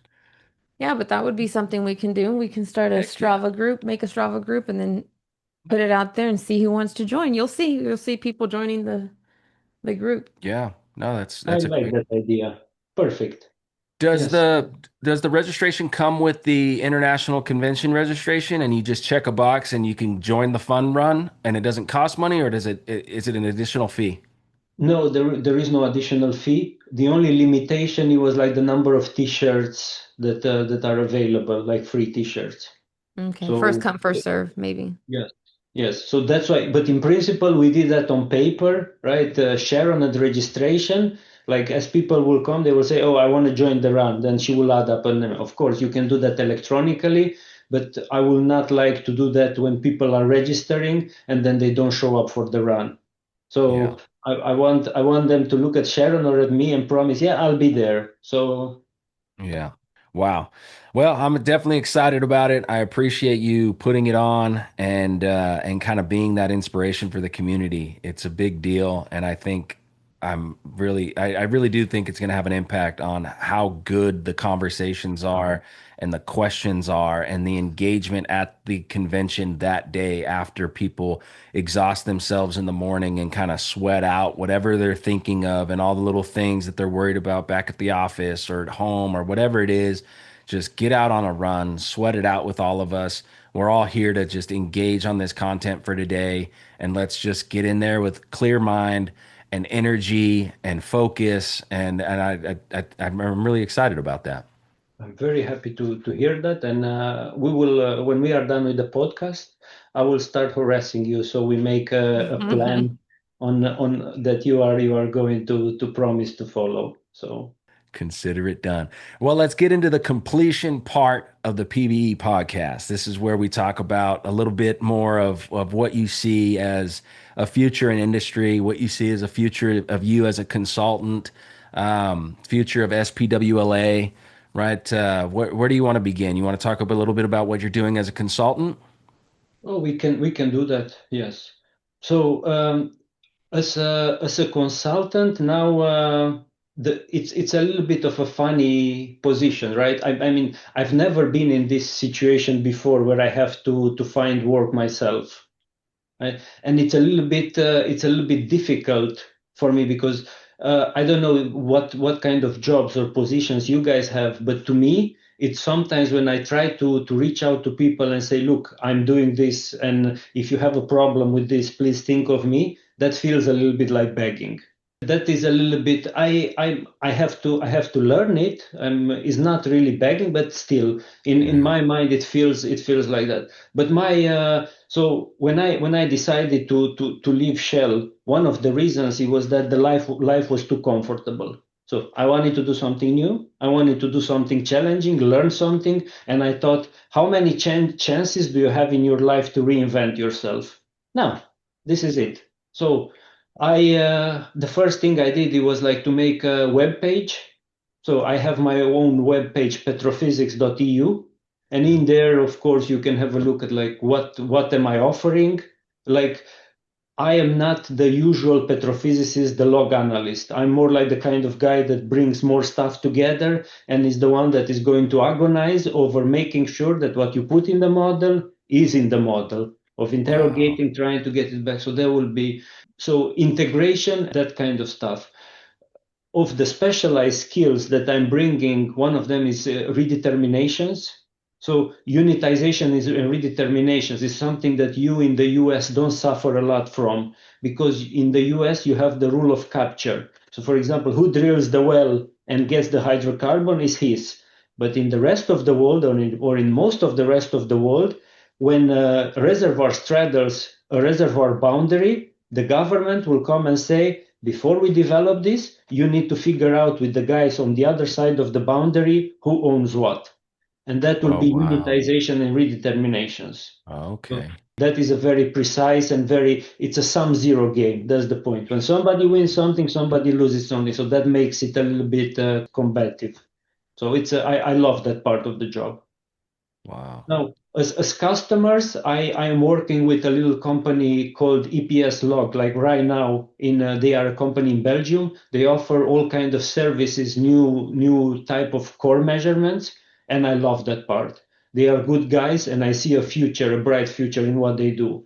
Then I have another project with a company here in the Netherlands, EBN. So, and then I have research projects with like all kind of people around the world. So I'm very busy, and I'm Wow. happy. I'm happy to be busy. But yeah, this part of entrepreneurship where you have to find the work is still not a second nature to me. I still find it a little bit uncomfortable. So, but Oh, very, very. Self-employment, yeah. Yeah, been in that world since 2019 for us. You know, we sold everything we had, left the oil and gas industry to pursue the research institute and a nonprofit. And man, COVID hits and entrepreneurship was like, what in the world are we mm, doing here? And yeah, reinventing yourself, man. That's incredibly inspiring. I'm sure that lands on the ears of many folks that still have a lot of career left. And are you wanting to continue what you're doing and where you're at for the next, 10 years of your career or whatever it is, or do you want to step out and reinvent yourself? And you've obviously made a decision and a choice on that. yeah. So the way I envisage it right now, I cannot see myself retiring. I'm not that type of person. I need this kind of mental engagement and entertainment. If I'm paid or not for it, that is a whole other story. But being engaged and working on problems that I find meaningful, is the most important thing for me. I can tell you something else. In one point, I don't know, have probably you don't know what perching is. Mm-mm. So in reservoirs, sometimes water can be a lot higher in parts of the reservoir where it should be. And it's because it gets trapped there. It doesn't matter how and so. But there was a lot of talking. Oh, how does this happen? Like a lot of people speculating. And then once, after a run in the cold shower, I had this idea. Yeah, this is how you fix it. This is how you prove it. So, and then I learned how to do dynamic simulations. And that's the way to prove it, not through static petrophysics, but through reservoir engineering. So you see, sometimes I will work on a problem for years and I will not see any solution, and then suddenly, yeah. But that's the part I like about this industry and this kind of jobs. There are always problems to be resolved, and they are not trivial. That's what keeps me engaged. So yeah, let's talk about that a little bit. You kind of struck a nerve with me on one, the purging. You called it purging, right? Purging. Perching is perching. Perch, like sitting on an elevated Oh, position. perching, Yes, perching. yes. Searching. Okay. I was going with the idea that, what you're talking about is contributing the technical understanding and actual changes in reality, out in actual application to sustain a more reliable, a more predictable outcome for oil and gas operators around the world, which is the foundation of our comfort for humans is it's the foundation of energy. It's the foundation of so much that we do as people across outside the industry, just as a whole. The industry is supporting this infrastructure we have and this ability to move forward, and what new future energies might come. It's going to be based on how good we are at managing this that we have already, which is the oil and gas industry, which is what you're contributing to. So I find that fascinating. What do you think, and just a real off the top of your head, what do you think's the realistic energy transition um, outcome in the next 20, 40, 50 years for humanity? I think the relative fraction of renewables is going to grow, but in places like Northern Europe, or let's say where places where the winter hits harder, you are not going to be able to resolve it with only wind, and so I think there is still going to be a future for hydrocarbons, but the relative fraction is a little bit of a puzzle to me. I don't know. And then on top of that, you still have nuclear, and has been playing a role. It is going to play a role, but I also see that one with a little bit of a warning. What happens at the next disaster, right? You had the Yeah, Chernobyl, you had Fukushima. Only naive people think that that is not going to happen again. It's right. just a new kind of disaster, but it is, if you ask me, it's inevitable.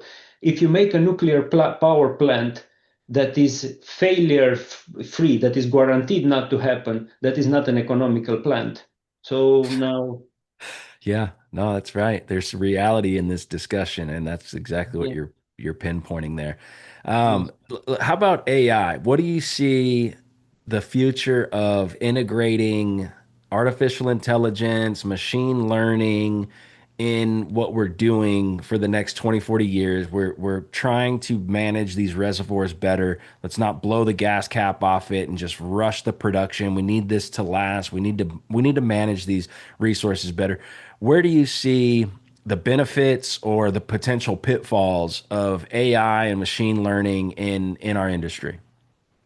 So I use AI more or less on a daily basis. So ever since I left my job, I started a little bit more intense on Claude, and I saw it evolve, and it scares me every day. Now it has reached the point that it's like I'm when I feel I'm hopeless. In the past, I used to find all kind of solutions to think how did I fix this problem in the past, and now all I do I'm asking how exactly do I fix this bug. And that is something that worries me because I know it reduces my sharpness. I mean, I'm talking as an individual. Sure. You might think of yourself as being smart, but if that property doesn't get challenged often enough, it's obviously is going to decay, and the AI use is just going to push you on that path. I see that at myself, so that will be one of the things that worries me. On the positive side, of course, the power of integration of these things is absolutely amazing. It is brutal and is shocking to see how it evolves. However, without the human supervision, I think there is going to be bigger and bigger problems. So it's a little bit of a trade-off, but Yeah. obviously the managers, like the people in big companies that manage their stuff in Excel, when they see the percentage of AI adoption, they are on the wrong track. They do not understand how a problem is going to appear and how it's going to ruin whatever they are doing. Yeah. So What are your thoughts on SPWLA as an international organization? The student chapters are growing in other countries. We talked about that at Lake Conroe, right? We're seeing Chinese and specifically, but I think there were some others, South America. Student Brazil. chapters are really increasing, and so that's maybe a metric that shows that this tipping point of this decline in interest of energy and all this thing is actually coming back. We see the reality that it's not going anywhere. It's supporting the transition to whatever this new way of energy that might be coming. It's supporting it, and universities are going all in around the world to help develop the young professionals to understand petrophysics more. Like that's so exciting. And SPWA is talking about, geothermal applications and lithium in exploration and, these other alternative forms of energy. So we are diversifying as an organization more from just oil and gas, but we're seeing the growth in student chapters. How do you see the future of the SPWA next 5 years, 10 years? What can it be doing better to continue this growth and support the scale of the growth? So SPWLA, if you are looking a little bit around, it does have a little bit of a demographic problem. The average age is quite high. The one thing that has to be highlighted is that in the West, we have a problem. In the West, through all this, you might call it propaganda or whatever you want to call it, nobody wants to study relevant things to the oil and gas anymore because it's dirty. Where do people still study? Where there is interest in oil and gas, like Brazil. So I don't know if that is going to be enough to compensate for the transition that is coming. But one thing that worries me is the average age. You see that there are lots of people that I don't know if in 1 year, 3 years, 5 years, they are just going to disappear. Wow. Are the new people going to do that? I am not so sure. I'm not so sure. Again, because in the West, we don't have students, right? I mean, okay, it's an exaggeration. We don't have, but like percentually, the students we have in the West versus in Brazil or in other vibrant places, it's insignificant. Wow. And again, it's this madness of oil and gas is dirty. It has to be stopped. And yeah. One thing that people don't realize is like, in order to do your job in this industry and to be good at what you do, you don't need to study geology. You just need to be critical thinking. So there is always the potential to get people from other branches. So, but right now there is no desire to get those people. Wow. In the Netherlands, you have one of the biggest gas fields in the Western Europe. And because of the earthquakes, so there were earthquakes and problems, so the government decided to shut that one in. So the Groningen field has been shut in. Wow. Now, so and that one it has been like one important engine for the Dutch economy. So there are all these signs, right? Oil and gas is bad. We are going to close Groningen. Yeah, it's so. Wow. Yeah, it's pretty fascinating. I think, one thing we're trying to do, and we're hoping to get a 12-month run on this, is the media hub, right? Where we get to go out and record conversations with the active students of the student chapters around the world from the SPWLA, and we're trying to connect them with a list of mentors who are in the SPWLA, who you're talking about, the older generation that actually helps the students.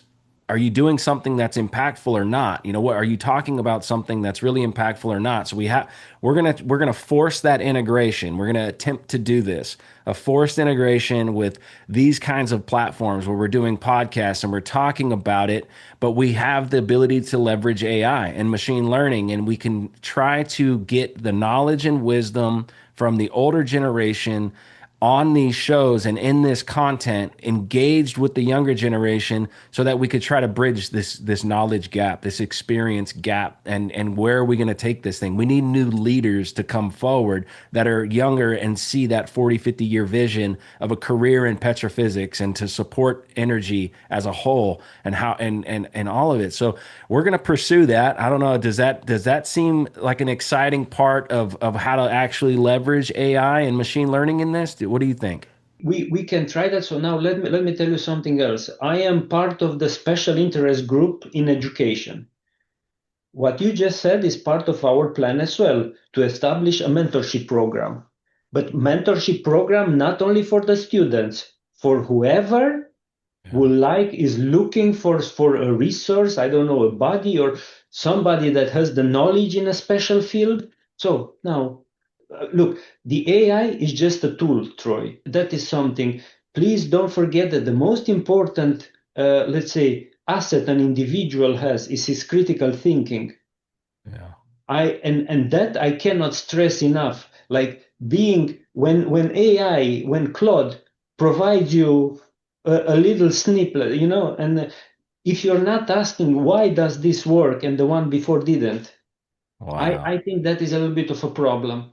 But all these tools change. But yeah, critical thinking is going to be staying there. But that is to be trained, and that's I'm quite proud to be part of an organization where we have like those presentations, and when the presentation is over, it's not always, oh great, fantastic. No, there will be some people like me that say, what, I don't think so. Yeah, that's right. Right? That's So right. Thank God for that. critical thinking, that's something I really, really believe in. Yep. That is what brings you further. Dr. Palencia said the same thing in Lake Conroe. We did a podcast with her, and she said it's critical thinking. It's all about that. Yeah. We want to welcome AI, machine learning. We want to welcome all this stuff in, but don't forget critical thinking amongst all of it. That's the overarching kind of concept that you got to have when you're approaching the AI, when you're trying to find solutions and all that. You got to be critical in your approach to it, and so that's fascinating. You're echoing something that was, I thought was pretty profound, for guidance on that with us that are trying to use it and leverage it and make better decisions with it. So, man, I think we have come to the end of the PBE podcast as far as the completion segment with Julian. You have anything else you want to specifically mention, or if we passed over anything? No, not. Oh, yeah. The last thing that I wanted to say is, oh yeah, you gotta check my web page, and on the front, I made a joke there. So anyway, you go and check that on petrophysics.eu. It's Okay. about there is something that irritates the hell out of me. People that come and say, I have 25 years of experience. And Yeah. I'm always like, what does that mean? Am I supposed to understand that years of employment equal capability? What exactly are you trying to say? And then I made the analogy between that one and the subscription length at the gym as a proxy for the fitness level. So anyway, go and check Okay. that one out. That's pretty good. I can already imagine Right. it. Yeah. I think we see where you're going with this. Well, so let's record a quick intro. Do you need to take a break? We have three kids out in the living room, so we could probably want to go check on them, or they're fine. No, Yeah. let's just do the, Okay. So you're Whatever ready? you like. Yes. yeah, we're good. Okay. So you guys, you're familiar. Three, two, one. Let's Okay. go. Are you familiar with the three, two, one? Let's go. That's how we start the show. Oh, okay. Now, sorry. I was not, I forgot about it. All right. Well, I No. need I need that picture behind you to come alive. I want to see it vibrating because you're saying "let's go" so intensely. Super Uh, enthusiastic. yes, we'll actually count down together. So we'll say three, Two. two, one, and you're counting with us because there's a delay in the Zoom, right? So I need to get on the same kind of delay, and then we say "let's go," and then I'll say Troy Tittlemeyer, Jocelyn Tittlemeyer, the co-host of today's podcast, and then we'll pass it to you to make a quick introduction from your perspective, right? I want to hear what your elevator pitch is, kind of how you introduce yourself, what you're doing today, and then we'll get into some quotes and quips. We'll talk about what dropped out from the show for each of us. You know, what dropped out for you, what did you really like about it, and then we're done with the show. You ready? Hmm. Stay positive. Let's Let's go. go. I'm the host of the PBE Podcast, Troy Tittlemeyer, joined with the co-host, the one and only, the better half, Jocelyn Tittlemeyer. Thanks for co-hosting today. You're welcome, babe. Today we're sitting down with Julian Hulea. Sir, please introduce yourself, maybe say your name properly, but please give us like an elevator pitch, right? Who you are, and just a few minutes. Like when you meet somebody at the SPWLA and they say, "Yeah, nice to meet you." Like, who are you? What's your take? So you already said my name right. So I am Julian Hulea. I am a Romanian that became Dutch. I'm a physicist and I am a saturation height modeling enthusiast, integrated reservoir modeling. I am a founder, so I am an independent consultant these days. But before this, I was working with Shell for a long time, and before that, I was studying in the Netherlands. I live in the Netherlands. I am a huge fan of science in general. I see myself as a critical thinker. I like a little bit of a challenge once in a while. I like to be also a little bit controversial sometimes, and I like to have a laugh sometimes. And Mm. in between all these things, I do my best to stay healthy, to have a healthy lifestyle, do a bit of running, and I am I don't know, one of the biggest fans of the SPWLA. SPWLA is my home, so I don't know what else to say, but that will be a very, very short summary of who I am. Yeah, That's awesome. it was. It Yeah. was spot on. That's what we talked about today. And, one thing I wanted to ask you before I get into like what dropped out for all of us in this show was, your interesting development through school and into undergrad and to your PhD. What was it about this kind of life experience and the philosophy that you started having as a young adult and getting into your PhD that you really thought was very beneficial for your professional career at Shell? Like what did you learn as a young kid that you felt was beneficial for you as a professional? I will have to say that it's a little bit more philosophical, is that kind of critical thinking and don't believe what people are saying, see what you can validate. So no, do not assume that people are malicious, but make sure that you check things yourself before you believe them. So Wow.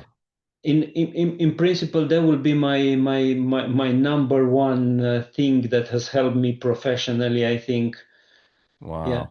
So every Don't group you got involved in, every project you kind of got involved in over 20 years of being in a big company, every time it was a pretty general approach as far as just be critical about what even the problem is, where does all this even exist, question everything.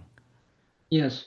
Try to figure out like so in Shell what we used to have like at the beginning of a project, it's a framing.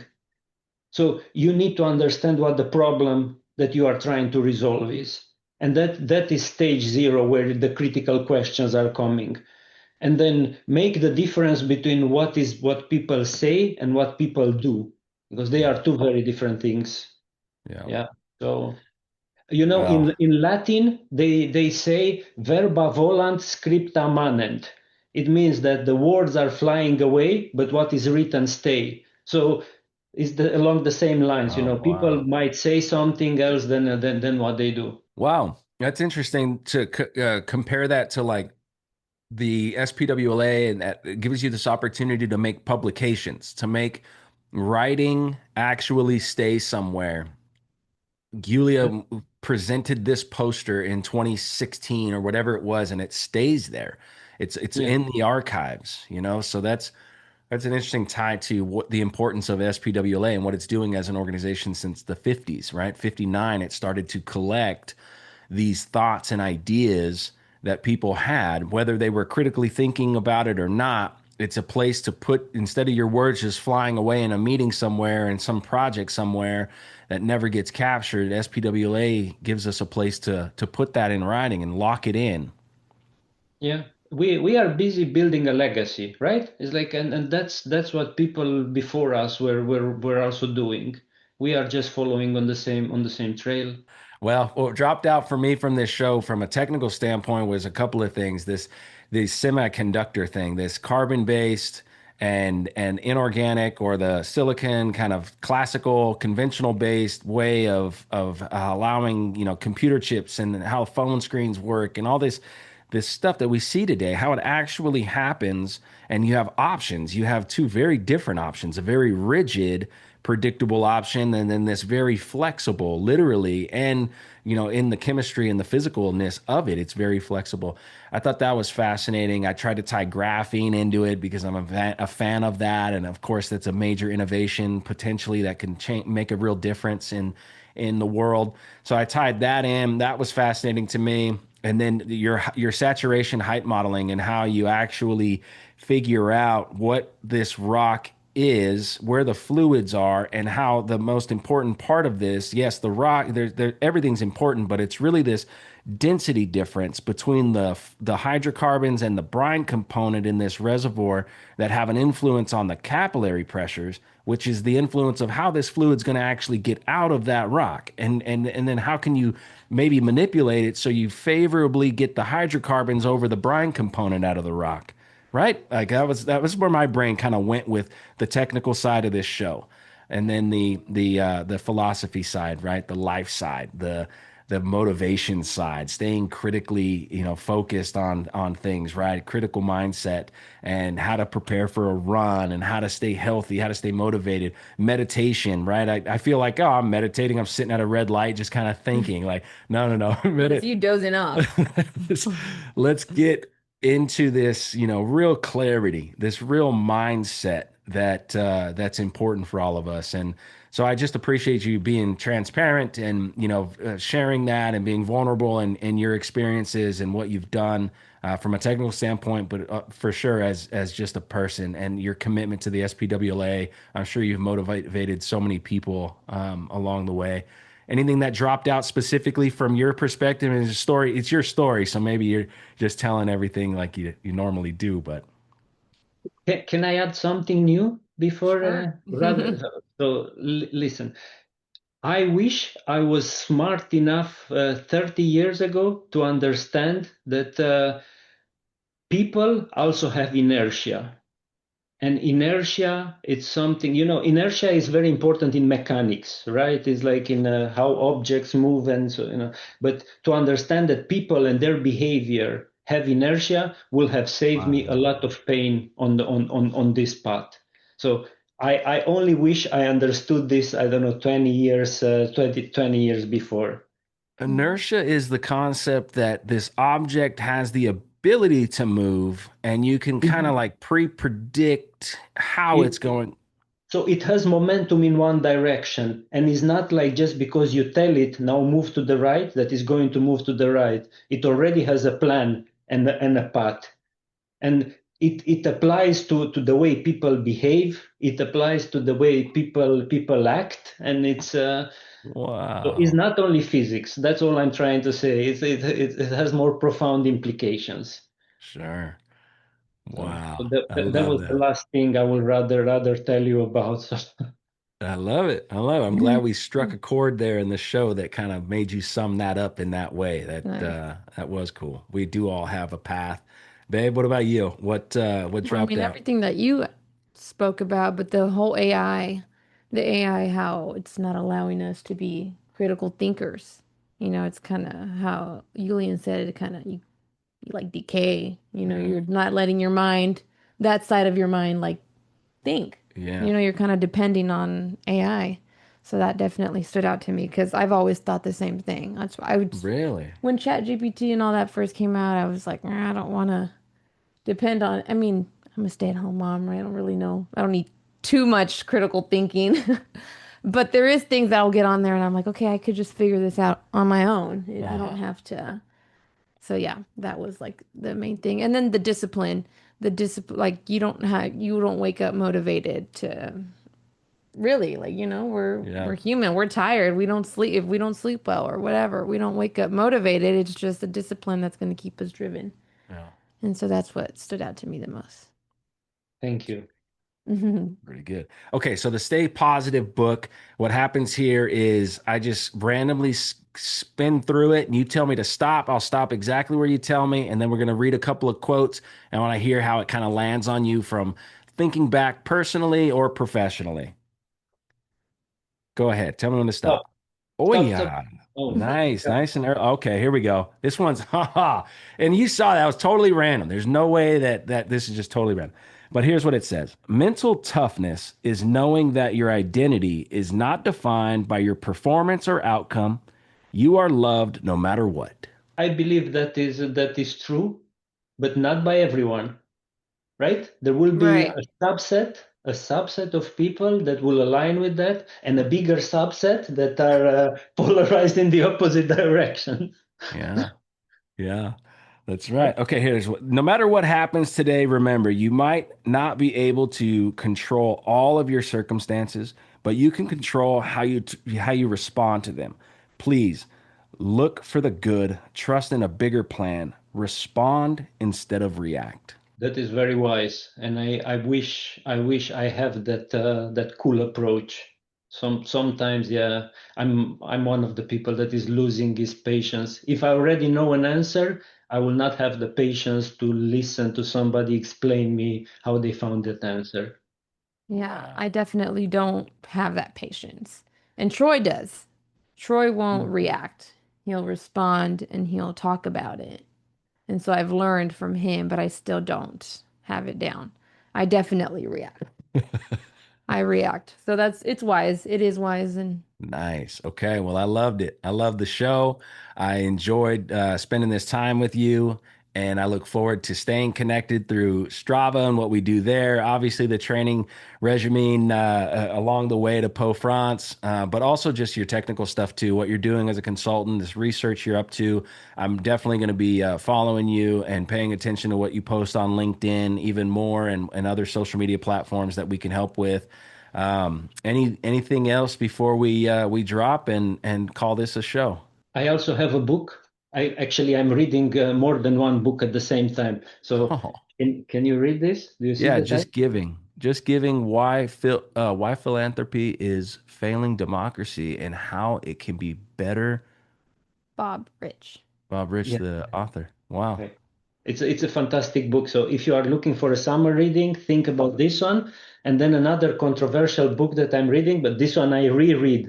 Now I read it in Dutch, but it's like from Christopher Hitchens. I don't know. Have you ever come across this guy? No. Mm-mm. Now uh, the translation is God is not great. It's Ah, one of my favorite books. So if you are ever looking for a fantastic book, try this one in English, or the other one is also fantastic. So since you brought your positive book, those are also positive, but in another way. So Mm-hmm. yeah. Yeah. Wow. That one sounds pretty interesting to definitely get how you define that and how you get into those weeds. That sounds really good. Okay, last thing before we go, then, just for fun. The picture behind you. When you see that picture, what does it remind you of? Why is it on your wall? It's in the background of all your videos. Like, what is with this picture? it's a painting. It's a painting and is made by an artist called Marcus van Soest. He even had an exhibition in New York.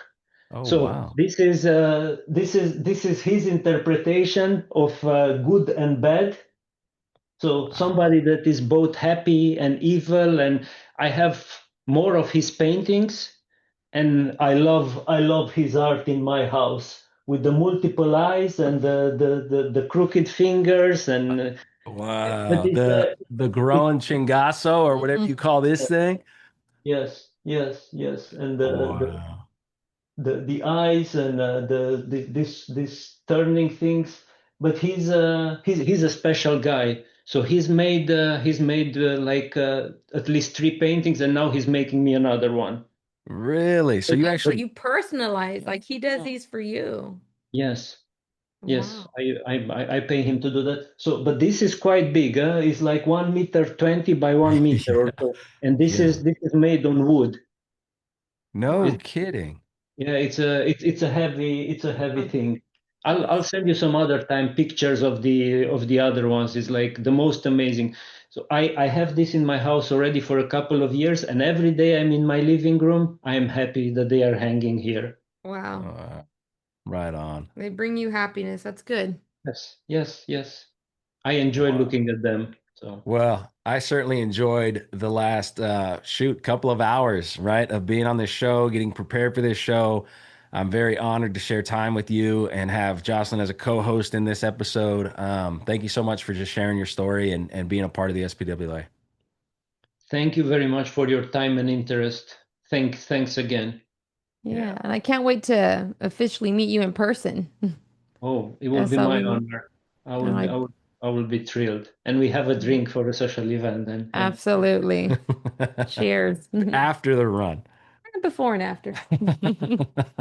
And I'm not sure if Allie's still there. Thank you for joining. Thank you for your interest in the PBE podcast and like being a part of just kind of flying the wall. I really look forward to your perspective. If you want to turn your video back on or audio or say anything, great. Hey guys. Hey. I had so many things that I would have interjected. It was a great time. You're like, All of it, like all the way through. I was like right with Lulian on his saturation height, story, his capillary pressure, which I am a geologist, but I think probably more like a reservoir engineer, just because carbonates are so complex. And Wow. yeah, so I live in capillary space a lot. When I look at a rock, I see a capillary. I usually see a cap curve. So that was interesting. But the other thing that kind of just rang a bell is I don't know the history of the graphene story, but my niece just graduated with her bachelor in chemistry, and for her research, like lab project, she was doing quantum dots as a chemist. And I don't know how that, but that went in with I was like, oh, well, maybe that's what they're getting into, is like, how do you actually make quantum dots in like in a lab? What does that look like? So I don't know. That was something that Wow. was interesting. Mostly I was thinking about the organic electrons, and like, is that where the transformers originate? When he was talking about why they call it organic Uh-huh. electronics, and that in the beginning there was this idea that they would replicate, and the very first thing I thought was Optimus Prime. That's right. That's genius. That's Yeah. right. That is the connection. Uh-huh. Yeah. I'm always looking for like, how do I remember this? And then I go to a real life example. oh, There we go. Right on. Well, Yeah. thank you so much for hanging out and being a fly on the wall. Your feedback on how we can make this show better or more, right? Just any feedback you have would be greatly appreciated. Yeah. And your Good. support, obviously, in social media, anything you see online, SPWA is doing the same. Like we need to get these stories out there. We need to share these curiosities and these stories. And so that's how we do it, right? We got to do it together. Oh, super fun. Super fun. And now it's going to turn into a podcast. So that's even more interesting to me. I'm sure it's like boring to you guys. It's old hat now, but yeah. And your story, I didn't know that you packed up and you left, and that was what, like 7 years ago. So I'm really curious to hear that someday. It's a good yeah, Right we story. on. can talk about it. Make another podcast. And talk about it. Yeah. I would like to hear that as well. Well, Okay. then drop it on them. Ay, ay, ay. You gotta Yeah. go, huh? Yeah. I got to get up to Austin right now we have a live event coming up with Carlos, actually, Verdine. He's doing his formation evaluation, 3 day presentations to all the super majors that come in and watch that for a few days. So I get to go up there and do a podcast with him and some of the students. So I got to jump to Austin and go visit UT Austin and prepare for how we're going to have it set up and where it's going to be and all that. So I'll tell him you said hi. Please do that for me as well. Yes. Good stuff. Right. It was great meeting you guys. Thanks for the honor of just listening. That was great. No, Thanks. Yeah, Right on. thanks for being thank you, here. Yeah. Andy. Good luck. Thank All you. right. You guys have a good day.